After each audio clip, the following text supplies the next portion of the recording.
inside that building is extraordinary amounts of radiation, but also outside that building, fuel pellets were found in the aftermath of the accident. Now those were bulldozed under, but that's an indication of a major problem inside the fuel pool. You know, I've been saying all along that I think Unit 3 had something called a prompt moderated criticality in the fuel pool, and that particles of fuel would be found lying outside Unit 3 is an indication that that happened. If the fuel had come from inside the nuclear reactor, it would have had to go through the containment and through a very circuitous path. So to my mind, it's very unlikely that that fuel would be found outside the reactor. We do know that very high sources were covered up with bulldozers early on after the accident and are likely still there. So what will they do with Unit 3? It has fuel in the fuel pool. Eventually it's going to have to be emptied. But the radiation exposures are so high that that personnel access is really, really limited. My biggest fear on Unit 3 is that another earthquake will happen. It doesn't have to be a Richter 9. It can be easily like the original one. It could be an 8.5 aftershock. But this building has been so damaged that that it could topple and shatter from another significant earthquake.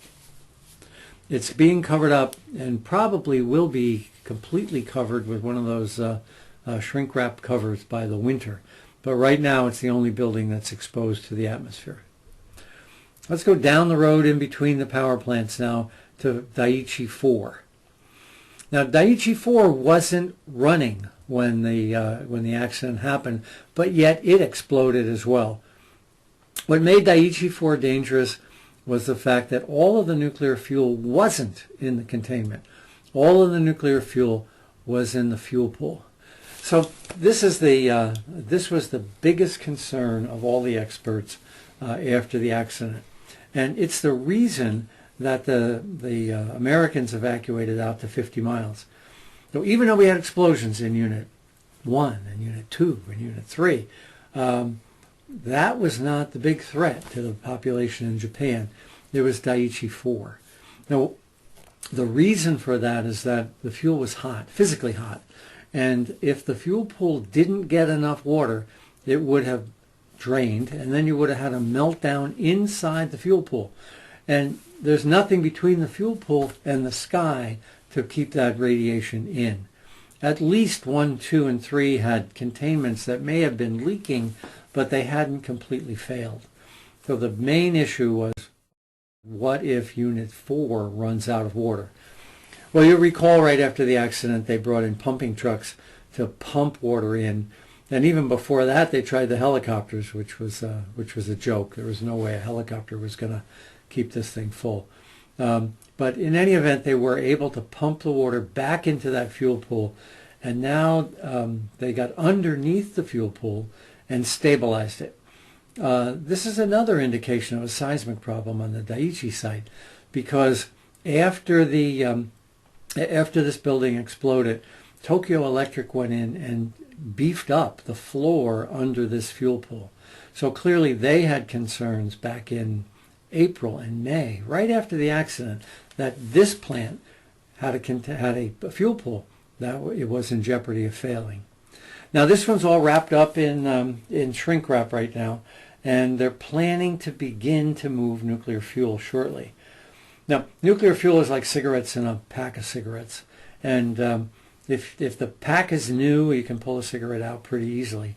But if the pack is distorted and you pull too hard, you'll snap the cigarette. Same thing can happen inside this fuel pool.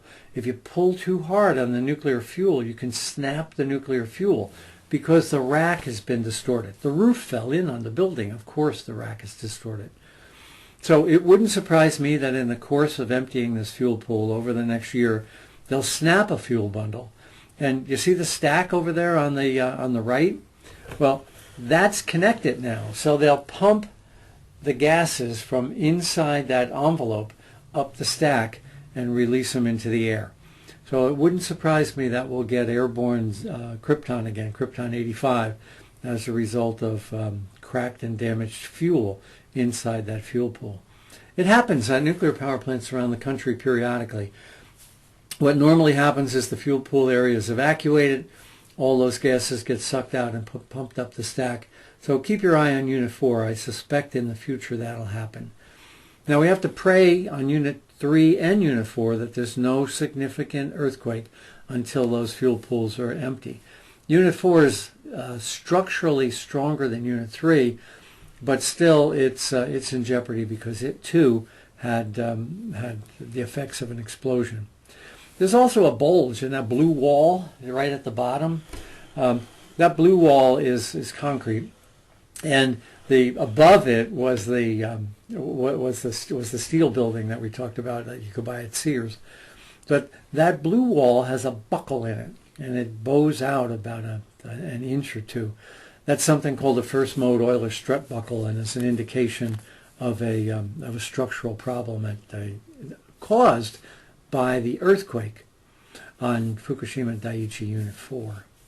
So the buildings along the water, there's a long row of buildings along the water. Those are the turbine buildings. And while impressive, there's really not much going on inside them of a nuclear safety standpoint. They do have basements, however, that are flooded with radioactive waste. Out beyond those is rubble along the water line, and those are where the cooling pumps were that all failed as a result of the tsunami. That's what was supposed to cool the diesels. And like I said before, even if the diesels had not been flooded, they would have failed anyway because they could not have been cooled because all of that rubble along the coast. But what Tokyo Electric is now planning to do, because we've got radioactive basements being constantly flooded with something like 400 tons of water every day, is they're going to build a trench all the way around Unit 1, 2, 3, and 4. And they're going to pump it full of very cold liquids through pipes and freeze it. And this is what's called the ice wall. So an ice wall will go on the land side of the buildings that had exploded, and it'll turn the corner, and then it will go down the water side of the turbine halls, and hopefully they're going to freeze more than a mile's worth of soil in the process. Now there's no guarantees it'll work. It's never been tried before on such a large scale, and even if the wall works, there's no guarantee that it will seal with bedrock. So we still may have leakage in the future with the ice wall. And oh, by the way, it's going to take at least 2 years before they build that ice wall, which means this thing is going to continue to leak into the Pacific for at least 2 years. Well, while we're on the subject of the ice wall, I want to talk about the book I wrote 2 years ago. This problem of radioactivity in the basements was foreseeable back then. And the plant manager at Daiichi saw that there was going to be a problem in April of right after the accident occurred. So it didn't take a genius to figure out that these basements were going to flood. In the book I wrote, I talked about the need to build a zeolite trench on the high side of these buildings, on the land side of these buildings. And the reason I wanted that was not to keep the radioactive material from getting into the ocean, but to keep the clean water from getting into the power plant. Now you can think of these power plant basements as a bathtub, and if you've got the spigot on and the drain closed, what Tokyo Electric is trying to do is build the walls higher as this bathtub begins to fill. Well, my approach isn't to build the walls higher. My approach is to turn the spigot off. The trick here was not to try to prevent the water from getting into the ocean. The trick was to keep the clean water out. That's why the zeolite trench, if it had been built 2 years ago, would have allowed engineers to go up on the hill and pump clean water right out into the ocean. It would not have been contaminated because the zeolite trench would have prevented that from flowing out. Now it's too late. The groundwater is contaminated, and if you were to suck groundwater up now, you're not sucking clean water up, you're sucking contaminated water up. And we'll see if it works. Last thing I want to talk about on the site today Remember we started this by saying that the design decisions on Fukushima Daiichi 1, 2, 3, and 4 were made by American engineers at GE and Abasco. If we go to the other side of the site, there's Fukushima Daiichi 5 and Fukushima Daiichi 6. They're not in the same location, are they? They're further away from the water, and they're physically higher. So Tokyo Electric recognized that the General Electric decisions on Daiichi 1, 2, 3, and 4 were wrong.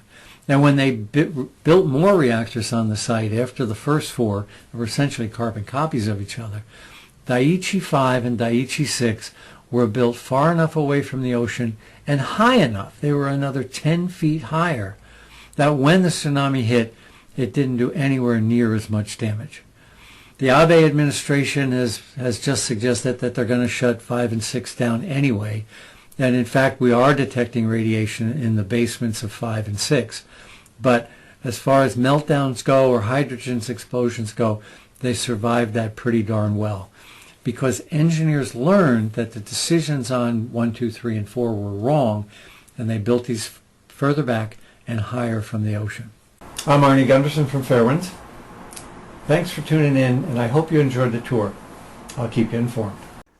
Now, this might sound alarmist to the people who don't know any better, but you have to consider what I'm telling you as the equivalent of a big rock coming through space. And we look for rocks perpetually throughout the last 100 years. We have looked for celestial events, and we are familiar with that. And we now consider that a rock coming from outer space as a real threat if it impacts just one part of our planet. What I think of Fukushima is no different, except it's a really big rock and it's coming at us really fast. Most people have no concept of what nuclear means. Most people are just happy and they're trying to make it through the day and take care of their loved ones or their personal lives, and they don't have time to look at the whole picture of what's really happening on our planet and the importance of that and the significance. This is Chernobyl, part of Chernobyl's dump. And all of this equipment you see there was used. The helicopters was over 600 pilots who died trying to dump boric acid and concoctions on Chernobyl's 30% meltdown, melted core. Chernobyl was 1/3 the size of any of the reactors at Fukushima.